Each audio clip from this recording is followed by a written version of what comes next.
सुप्रभातम बच्चों, आप भी बोलेंगे मेरे साथ सुप्रभातम। चलिए ठीक है। आज हम क्या पढ़ेंगे बेटा? आज हम पढ़ने जा रहे हैं शब्द रूप। ठीक है, शब्द रूप पढ़ने के लिए आपको मैं 2-3 प्रश्न आपको यहाँ पर बता दे रही हूँ जिनको जानना बहुत ज़रूरी है। शब्द रूप में हम वचनों का प्रयोग करते हैं, विभक्तियों का प्रयोग करते हैं और उसमें ये ईकारांत उकारांत क्या होता है ये पूछ लिया जाता है। तो चलिए मैं आपको ये बता देती हूँ। वचन संस्कृत में हमारे कितने प्रकार के होते हैं? 3 होते हैं, एक वचन, द्विवचन, बहुवचन। ये लिखना आना चाहिए बेटा, ठीक है। और विभक्तियाँ कितनी? एक वचन में एक का प्रयोग होता है, 2 में 2 का, द्विवचन में और बहुवचन में 2 से अधिक, 4, 5, 6 यानी आगे को जितने भी हो सकते हैं वो सब बहुवचन में आते हैं। ठीक है बच्चा। इसके आगे देखिए हमारे विभक्ति होती हैं, कितनी होती हैं? 7 होती हैं। और क्या क्या नाम है उनके? प्रथमा, द्वितीय, तृतीय, चतुर्थी, पंचमी, षष्ठी, सप्तमी। 8वां हमारा संबोधन होता है। ये हमारी विभक्तियां बेटा स्त्रीलिंग में होती हैं। ठीक है। अब इसके आगे देखिए हम शब्द रूप काहे में लिखते हैं? विभक्तियों में या पुरुषों में लिखते हैं? तो हम विभक्तियों में लिखते हैं। अभी आगे जब शब्द रूप लिखोगे तो आप वहां पर देखना। अभी एक प्रश्न है कि निम्न शब्द रूप में कौन सा रांत है?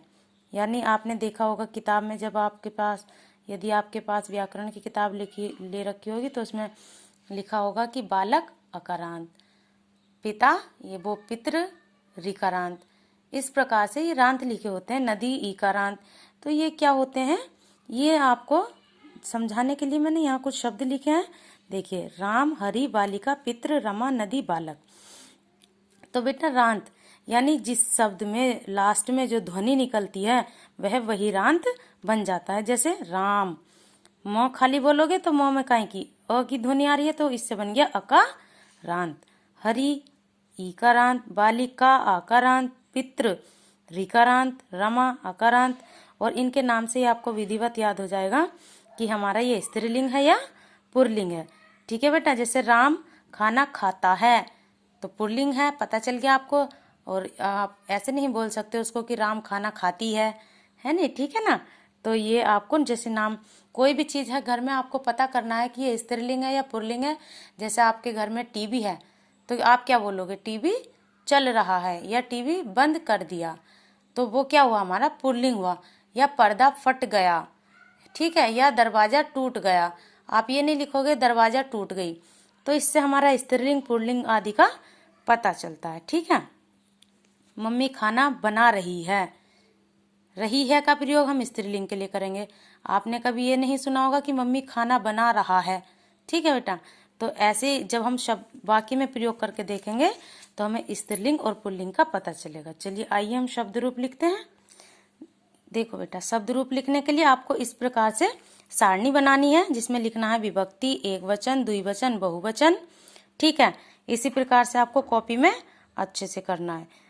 जितने भी आप शब्द रूप लिखोगे उसी प्रकार से अलग अलग सबकी सारणी बनेगी। ठीक है। हम यहाँ पर PT1 में नदी, बालिका, अस्मद और युष्मद का पढ़ेंगे। ठीक है। तो देखिए ये विभक्ति लिखी है ना मैंने 7 और ये लिखा है सप्तमी। अब बेटा इसको याद करने के लिए एक मैंने छोटी सी ट्रिक का प्रयोग किया है। यदि आपको पसंद आए तो वो आपको याद हो जाएगा। देखिए एक वचन ले लेते हैं पहले। ऐसे नहीं याद करेंगे, ठीक है, हम ऐसे याद करेंगे, ऊपर से नीचे की ओर, दाएं से बाएं को याद नहीं करेंगे। इसे देखो, ये नदी, ये 2 शब्द तो हमेशा सब में एक जैसा म सब में लगता है। जैसे नदी है और देखिए यहाँ पर दोनों को एक साथ समझाती हुई चलूंगी मैं। ठीक है।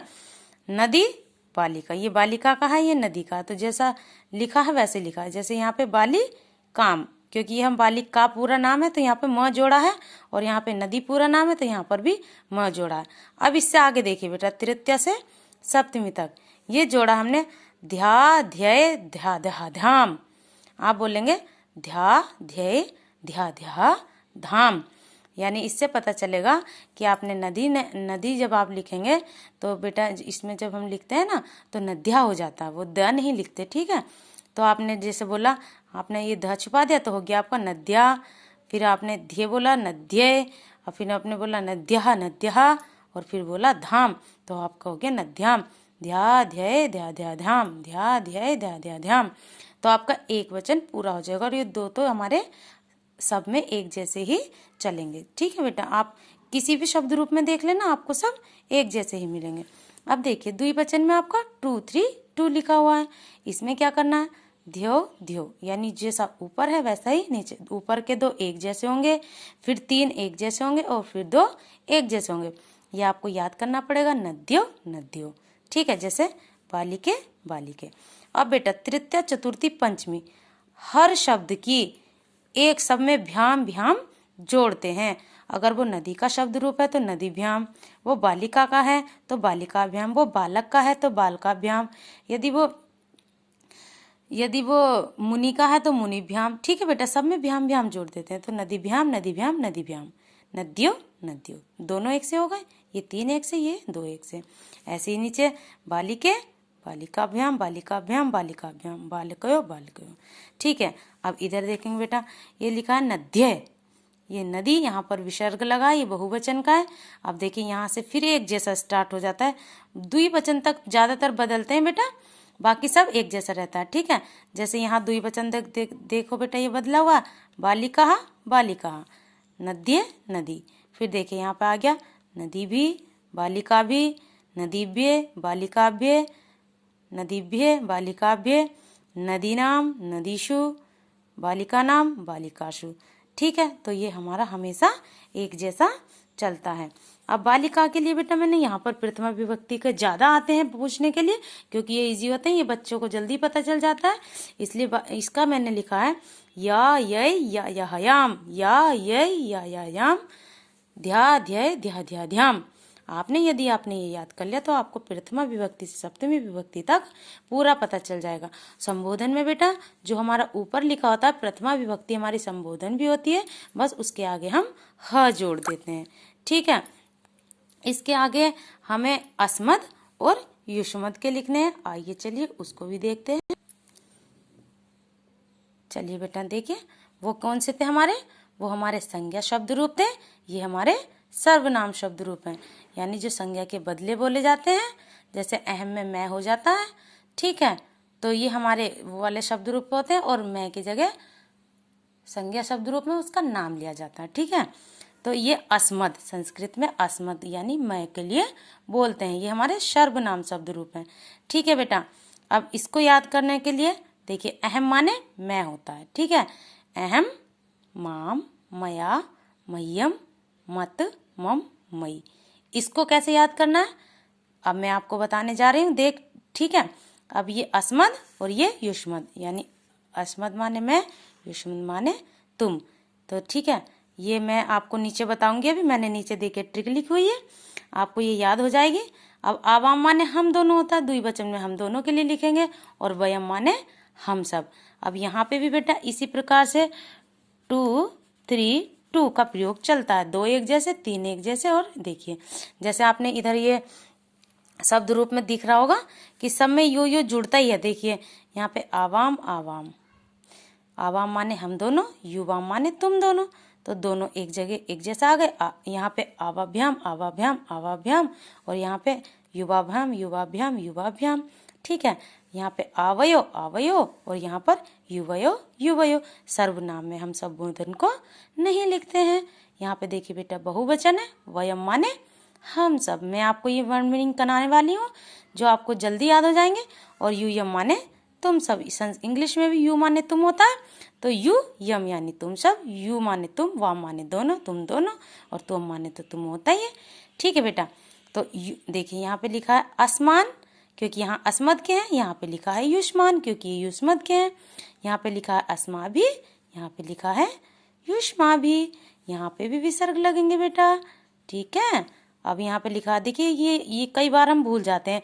ये लिखा अस्मभ्यम, ये लिखा है युष्मभ्यम, तो एक तो हम याद ही कर सकते हैं, ये हमारा चतुर्थी विभक्ति का बहुवचन होता है, बड़ा सा लिखा होता है।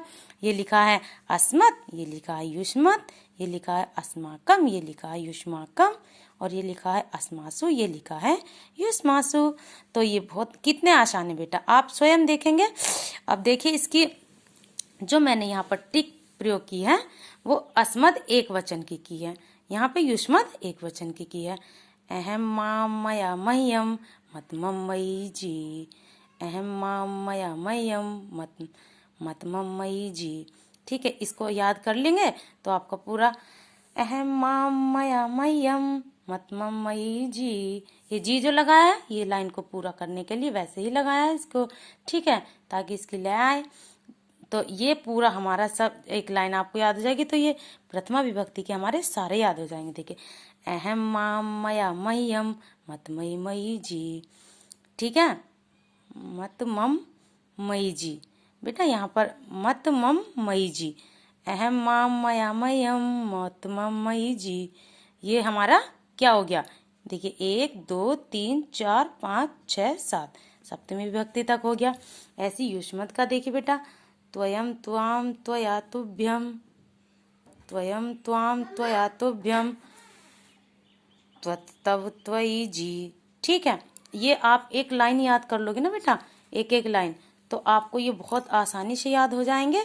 ये थोड़े समझ में भी नहीं आते हैं, लेकिन मैं आशा करती हूँ आपको मेरा पढ़ाया हुआ बहुत अच्छे से समझ में आ रहा होगा। और जिस प्रकार से मैंने कॉपी में लिखा दिख रहा होगा आपको, आप उसी प्रकार से वीडियो को रोक रोक के आप कॉपी में भी इसको लिखेंगे, ठीक है बेटा। और ये आप इनकी ट्रिक भी लिखेंगे याद करने के लिए। ये हमारे चारों जो शब्द रूप हैं, देखिए ये इधर नदी के लिखे हैं, ठीक है, और बालिका के लिखे हैं, और इधर मैंने अस्मत् और युष्मत् के लिखे हैं। ये हमारे सभी बच्चे अच्छे से कर लेंगे, ठीक है बेटा।